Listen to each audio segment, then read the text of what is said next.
నా పేరు సమ్మిరెడ్డి. నేను కృషిటెక్ ప్రైవేట్ లిమిటెడ్ కంపెనీలో గత 5 సంవత్సరాలుగా పనిచేస్తున్నాను. ఇప్పుడు మనం పస్రా గ్రామంలోని శ్రీ కుంచారపు వెంకటరెడ్డి గారి తనకున్న 5 ఎకరాల వ్యవసాయ పొలంలో ఉన్నాము.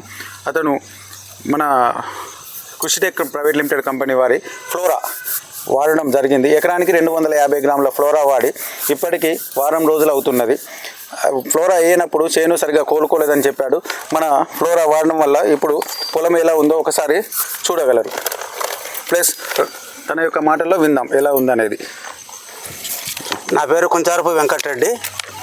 నేను 5 ఎకరాల పొలం నాటేసినాక ఫస్ట్ కోటలో ఫ్లోరాను కలిపేసిన. ఫ్లోరా వేయకముందు వరి అంత అనుకూలంగా లేదు. ఫ్లోరా వేసినాక దుబ్బు కానీ పిలకలు కానీ నలుపుదనం కానీ మంచిగా వచ్చినాయి.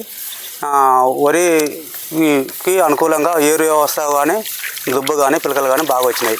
ఫ్లోరా వేయడం వల్ల మంచిగా అనిపించింది. ఇట్లా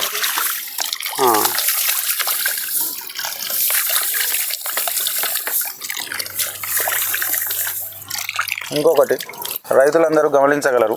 ఫ్లోరా వాడిన తర్వాత ఇగో వేరు వ్యవస్థలో అధికమైన తెల్ల వేర్లు ఉండడం జరిగింది.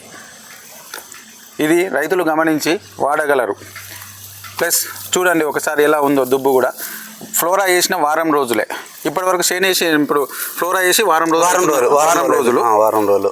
రోజులలో ఇప్పుడు ఎలాంటి రోగం కానీ ఎలాంటిది ఏమి లేదు. ఓకే. అలాగే మనము ఒకసారి ఫ్లోరా వాడని పొలము పక్కన ఉన్నది. దాని వేరు వ్యవస్థ కూడా మనం ఒకసారి గ్రహించుదాం.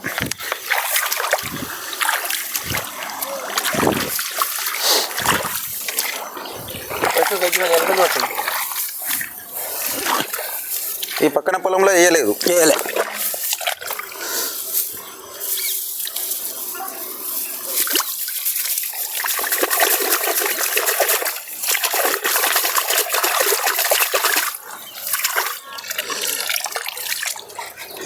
ఇది ఫ్లోరా వాడిన పొలం ఎడమ చేతిలో, ఫ్లోరా వేయని చేను కుడి చేతిలో.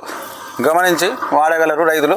చూడండి ఫ్లోరా వేసిన వారం రోజులకు ఎలా దుబ్బు చేసి వేరు వ్యవస్థ తెల్లగా ఉండి ఎంత అభివృద్ధి చెందిందో ఎడమ చేతిలో ఉన్నది. కుడి చేతిలో ఉన్నది చూడండి ఫ్లోరా వేయనిది. ఈ ఫ్లోరా వేయని రైతు కూడా మన దగ్గర పక్కన ఉన్నాడు. ఆ సంచి పక్క పెట్టు ఇటు లోపల లోపలిది దిగు. ఏం చెప్పాలి? ఫ్లోరా వాడని రైతు తర్వాత ఫస్ట్ మాట్లాడు, వీడియో నడుస్తుంది. ఫ్లోరా వేయలేదు చూడండి. ఇక ఫ్లోరా వేసిన రైతులు గమనించి వాడగలరు.